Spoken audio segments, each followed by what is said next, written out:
Hey everybody, Pop here. Today we're going to take advantage of this unseasonably warm weather for here in the middle of November and cut back some of these plants that I didn't get a chance to for the winter and go ahead and pot up a bunch of their cuttings. Behind me you can see some Plumbago. That's what we're going to be doing right now, and I'll take you along as I get that done.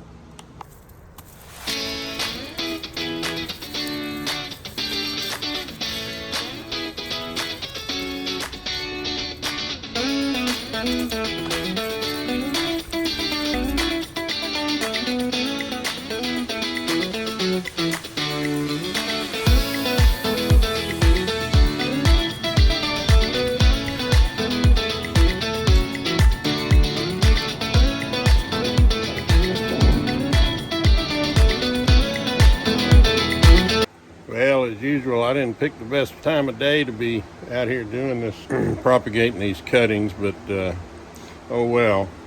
As I mentioned, we're middle of November, and the temperature in the greenhouse right now is 103 degrees. That's with both doors open and the fan running. So I guess that tells me my insulation job in preparation for the winter's doing what it's supposed to do. Anyway, we're going to propagate some cuttings. This is a normal method that I use.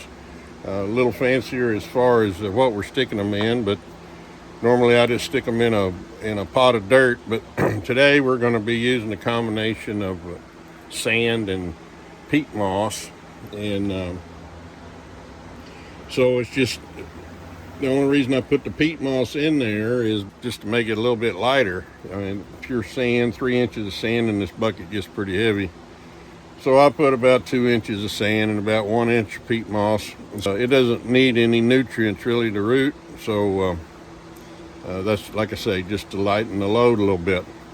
Now we're going to be doing some Plumbago, pretty easy plant to propagate. We'll just take a few cuttings and stick them in here till we get this thing full. All right, so here we go.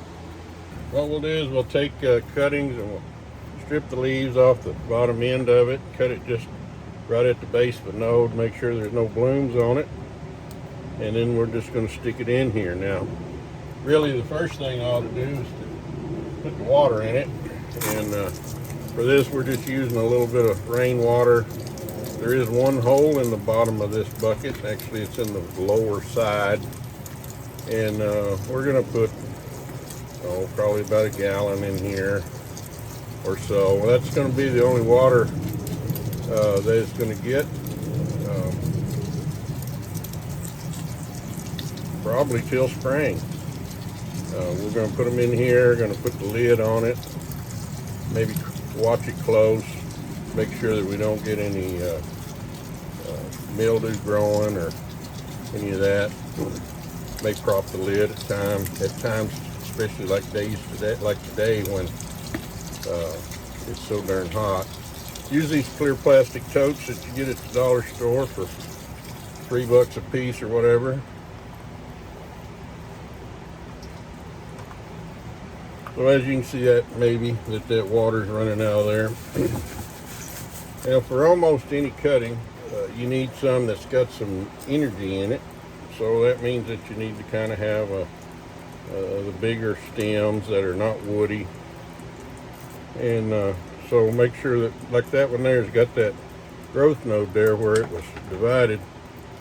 So it would, that's more than likely where to root. Now, we could put some rooting hormone on there, and we may do that here in a minute. And do a few of them with that, but take most of the leaves off or cut the leaves in half. I'm not one of these guys that frets about over success rate. I figure that if I get one of them to grow, that's one more than I had, and plus things like Plumbago, I'll end up with more than I need, more than likely, and I'll give them away at the spring plant swap or whatever. You can surely plant individual stems, but I like to plant them that's got a few branches on it, at least one, so that you're not going to have to cut off the single main stem to get it to branch when it does get to going and when you pot it up.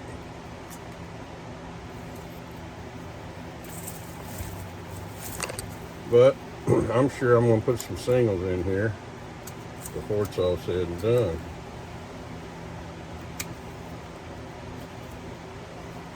One thing it is important as you make your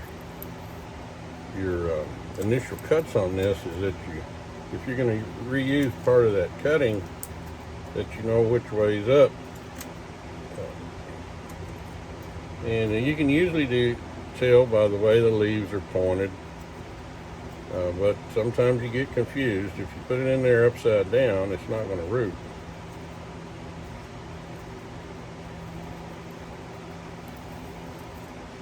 Now there is the optimum time to take cuttings for everything.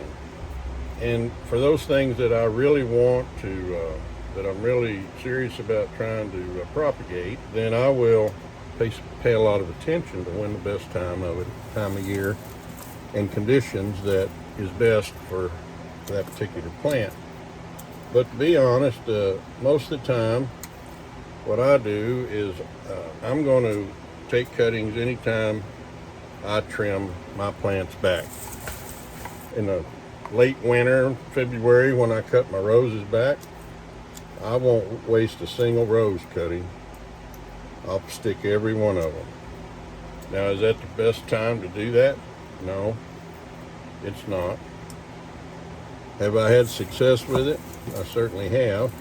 The same goes true with anything. If I've got a crepe myrtle that's spitting up some suckers down at the base and starting to look scraggly down there, I'll go and break those suckers off and pot them up. Have I had success with that? I certainly have. Same with just every other kind of thing around the yard, whether it's pomegranate bushes.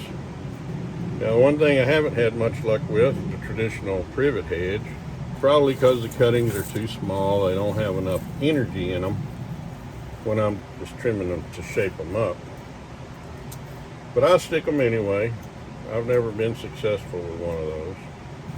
Now, for these last few, I think I'm going to go ahead and use rooting powder. Now, I just get the cheap stuff, and you just need a tiny dab on the end. Like, all you got to do is just put a tiny dab on there. I don't wet them or anything normally. Sometimes when I take cuttings, I'll cut them and immediately put them in a bucket of water. I do that by a little bit of time, especially when it's hot, when it's really hot. Of course, it's hot today, but in the hot summertime, and normally when I take cuttings in, I will put them directly into water, keep them hydrated, keep them a little bit cooler, and so they'll be a little moist when I put the stuff on them. But also I will scratch this cambium layer, I think that's what you call it, down here at the bottom. Just scratch it with the blade of my shears. Again, just put a little dab of you there. There was a person on the local Facebook gardening page, and they had just gotten their greenhouse ready, and they were talking about planting seeds, hybrid petunia seeds, particularly a wave type petunia. And so they were saying, but the seeds were like $1 a piece or 50 cents a piece to buy them. Well, of course, that's true because it's a patented variety and still protected under those patent protections. I told her that, they didn't normally grow most plants like that from seed. Now, regular petunia they may grow from seed, but a hybrid variety that's difficult to carry its traits on through genetics or through seed genetics are normally propagated through cuttings or tissue culture. Tissue culture is kind of hard for us to do at home, but cuttings are easy to do. And so you don't be afraid to try to do cuttings on whatever you got. If it's in your yard and you paid money for it, you bought it, it's yours, you own it, then you can propagate it. Now you can't sell it if it's a protected product, but you sure enough can grow it yourself. I don't think the Nazis are going to come get you, look at your house, and as long as you're not trying to profit from it, you can pretty much do like that as you wish. Anything you got, you ought to try to propagate whenever you trim it up.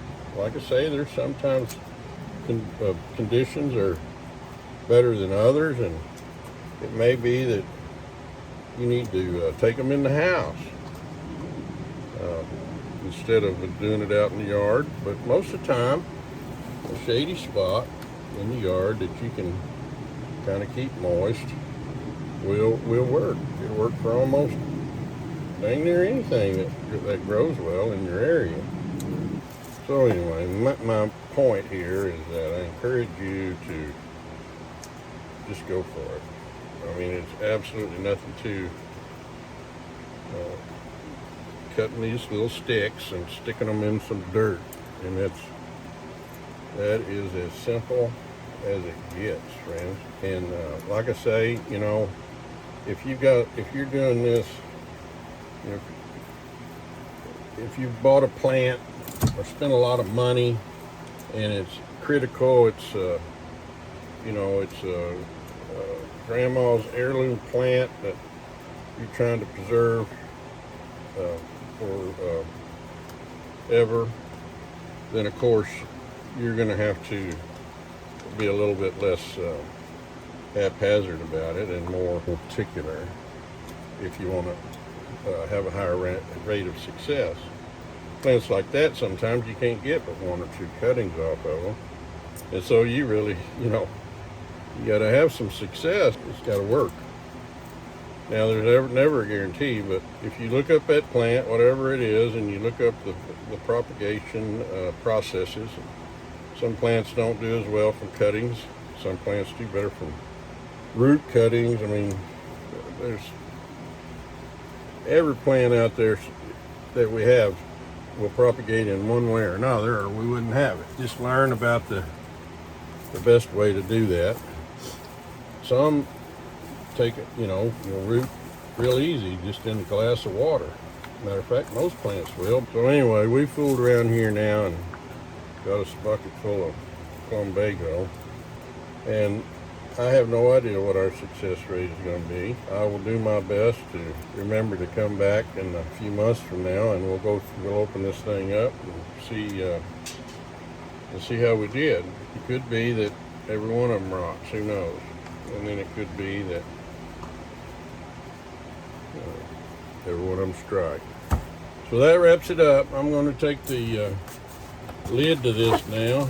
I don't have any holes in it, but I'm going to put that. I'm going to slip this down underneath the bench on a lower shelf. I appreciate you guys coming along with me today on this little cutting operation. We're going to be doing that over and over and over again. I'll probably film some more different ones of different kinds, but the process is going to be similar. We're going to chop them up and stick them in the dirt and hope for the best. But thank you for being here, and I appreciate you coming along for the ride, and we'll see you next time.